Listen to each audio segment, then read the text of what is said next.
मंत्री अरविंद केजरीवाल ने अपने बयानों में दावा किया है कि 4 जून को मोदी सरकार वापस नहीं आ रही है। केजरीवाल ने मीडिया से बातचीत में कहा है कि मैं कई जगहों से होकर आ रहा हूं। हर जगह भाजपा को लेकर लोगों में बहुत गुस्सा है। लिख कर ले लीजिए, 4 जून को भाजपा नहीं आएगी। अच्छे दिन आने वाले हैं, मोदी जी जाने वाले हैं। 4 तारीख को इंडिया गठबंधन की सरकार बनेगी, आम आदमी पार्टी उसका हिस्सा होगी और दिल्ली वालों, दिल्ली को पूर्ण राज्य का दर्जा दिलाएंगे। मुख्यमंत्री अरविंद केजरीवाल ने 4 जून को इंडिया गठबंधन की सरकार बनने का दावा किया है। केजरीवाल ने कहा है कि आम आदमी पार्टी भी उस जीत का हिस्सा होगी। दिल्ली को हम पूर्ण राज्य का दर्जा दिलाएंगे। यहाँ की कानून व्यवस्था को लेकर पुलिस वाले सुनते नहीं हैं, पर 4 जून के बाद वे जनता की सुनेंगे।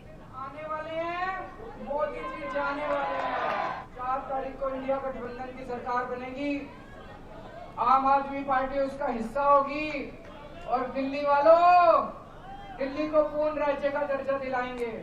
यूपी के सीएम योगी आदित्यनाथ ने आप पार्टी और कांग्रेस पर हमला बोला है। उन्होंने कहा है कि जब 400 पार की बात आती है तब आम आदमी पार्टी और कांग्रेस पार्टी के नापाक गठबंधन को चक्कर आने लगता है।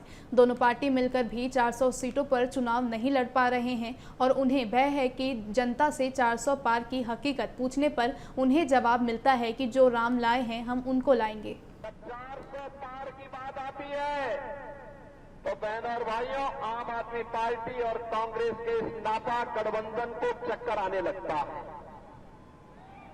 क्योंकि आम आदमी पार्टी और कांग्रेस दोनों मिलकर के भी 400 सीटों पर चुनाव नहीं लड़ पा रहे हैं और इसीलिए उनको ये भय होता है कि पूछते हैं जनता से कि आखिर 400 पार के जो नारे आपके लग रहे हैं, क्या इसकी हकीकत है? चंडीगढ़ लोकसभा सीट से कांग्रेस उम्मीदवार मनीष तिवारी ने सीएम योगी की टिप्पणी पर तंज कसा है। उन्होंने कहा है, योगी आदित्यनाथ स्वीकार कर चुके हैं कि मैं चुनाव जीत रहा हूं। उनकी बात सही है कि हम जरूर जहाज पकड़ेंगे, जहाज उत्तर प्रदेश पकड़ेंगे और 2027 में वहां एक धर्मनिरपेक्ष सरकार बनाएंगे।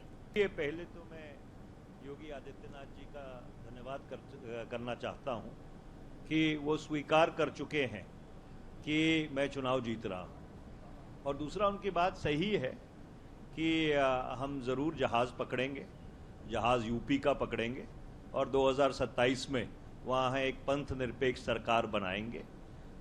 यूपी का पैदल दौरा करेंगे, पदयात्रा करेंगे और यूपी के विकास का जो सच है वो लोगों के सामने उजागर करेंगे। भाजपा के राष्ट्रीय अध्यक्ष जेपी नड्डा ने कहा है कि अरविंद केजरीवाल अपने स्वार्थ के लिए हर तरह का समझौता किया।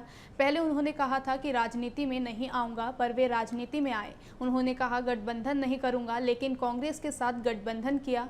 केजरीवाल और उनकी पार्टी पूरी तरह बेनकाब हो गई है। इनकी 4 दिन की चुप्पी से जनता जान गई है कि महिला सम्मान को लेकर इनके मन में क्या है। उन्होंने स्वार्थ के खातिर हर तरीके का जीवन में कॉम्प्रोमाइज किया।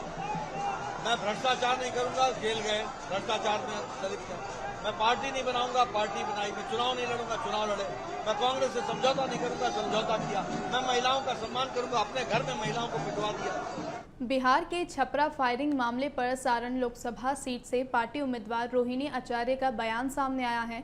उन्होंने इस घटना में भाजपा को आरोपी ठहराया है। कहा है कि लोकतंत्र की हत्या की जा रही है, भाजपा वाले गुंडों पर एफआईआर होनी चाहिए। वहीं रोहिणी आचार्य ने आरोपियों को जेल में डालने की प्रशासन से मांग भी की है। ये लोग पूरे भाजपा वाले लोग डरे हुए, लोकतंत्र की हत्या की जा रही है। हमें न्याय चाहिए। हमारे 3 कार्यकर्ता को गोली मारी गई है, जिनमें से 2 की मौत हो गई है, तो हमें न्याय चाहिए। ये सब भाजपा वाले गुंडे हैं, उनको सबक मिलना चाहिए, उनके ऊपर एफआईआर होना चाहिए। प्रशासन से हमारी मांग है कि इन सबको गुंडों को पकड़ करके जेल में डालना चाहिए इनके ऊपर। बिहार के पूर्व उप मुख्यमंत्री तेजस्वी यादव ने पीएम मोदी पर तंज कसा है। तेजस्वी यादव ने कहा है कि हम प्रधानमंत्री मोदी को खुली चुनौती देते हैं कि 10 साल में अगर उन्होंने तेजस्वी से ज़्यादा नौकरी दी होगी तो हम राजनीति से संन्यास ले लेंगे। से आपको जनता मौका दे रही है, आपने वादा नहीं पूरा किया तो लोगों की उम्मीदें कम होती है।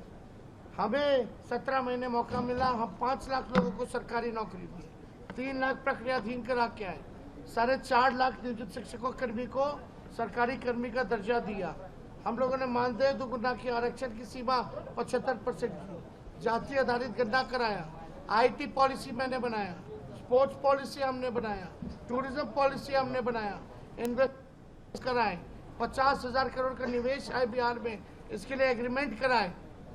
लेकिन इस पे प्रधानमंत्री जी का मुंह नहीं खुलता कि तेजस्वी ने इतना काम किया 17 महीने, जो 10 साल में हम सवाल पूछते प्रधानमंत्री जी ने तेजस्वी से अगर ज्यादा नौकरी दिया होगा तो हम राजनीति से संन्यास ले लेंगे। सपा प्रमुख अखिलेश यादव ने भाजपा पर जमकर हमला बोला है। उन्होंने कहा है कि भाजपा सरकार बदलने जा रही है।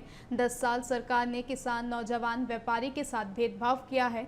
यह चुनाव संविधान बचाने का है और इसके लिए हर वर्ग के लोग एक साथ आ गए हैं। जनता इस बार इन्हें 140 सीटों के लिए भी तरसा देगी। 10 साल सरकार ने किसान, नौजवान और व्यापारी के साथ भेदभाव किया है और ये चुनाव संविधान बचाने का है। संविधान बचाने के चुनाव में हर वर्ग के लोग साथ आ गए हैं और हर वर्ग के लोग हर चीज की सीमाएं तोड़ करके मतदान करने जा रहे हैं। केंद्रीय मंत्री अनुराग ठाकुर ने विश्वास जताया है कि इस बार एनडीए की जीत होगी। उन्होंने कहा है एनडीए ने 5 चरण में शानदार प्रदर्शन किया है। देश की जनता एक बार फिर मोदी सरकार बनाने के लिए आतुर है।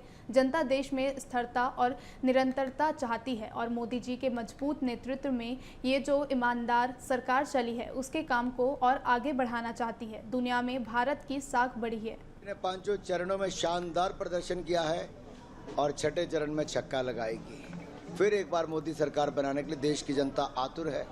देश में स्थिरता, निरंतरता चाहती है और मोदी जी के मजबूत नेतृत्व में ये जो ईमानदार और दमदार सरकार चली है उसके काम को और आगे बढ़ाना चाहती है। दुनिया में भारत की साख बढ़ी है। भारत की अर्थव्यवस्था नई ऊंचाइयों पर पहुंची है और दुनिया भर में भारत के नागरिकों की सुरक्षा और भी बढ़ी और सम्मान भी बढ़ा है। पंजाब में केंद्रीय मंत्री गजेंद्र सिंह शेखावत ने केजरीवाल को लेकर कहा है कि अरविंद केजरीवाल ने पहले कहा था कि वे राजनीति में कभी नहीं आएंगे, लेकिन वे राजनीति में आए। उन्होंने कहा था कि वे कभी गठबंधन नहीं करेंगे, लेकिन उन्होंने कांग्रेस से गठबंधन किया। जिस सरकार के खिलाफ उन्होंने आंदोलन किया था, आज उन्हीं के साथ चुनाव लड़ रहे हैं।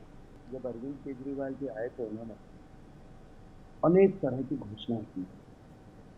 पहले दावा करते थे कि मैं जिंदगी में कभी चुनाव नहीं लड़ा, किसी राजनीतिक पद पर नहीं जाऊंगा, मेरा आंदोलन पूर्ण रूप से गैर राजनीतिक रहेगा और वो राजनीति जो है मैं आकर के पूरी तरह से उसी में समाप्त हो गया। अन्ना हजारे जी के आंदोलन के बाद में जब वो राजनीति में आए तब उन्होंने लगातार कहा हम किसी से गठबंधन नहीं करेंगे, लेकिन उन्होंने गठबंधन किया और कांग्रेस जिसको जीवन पर्यंत गाली दे रहे थे उसके साथ में गठबंधन करके चले गए।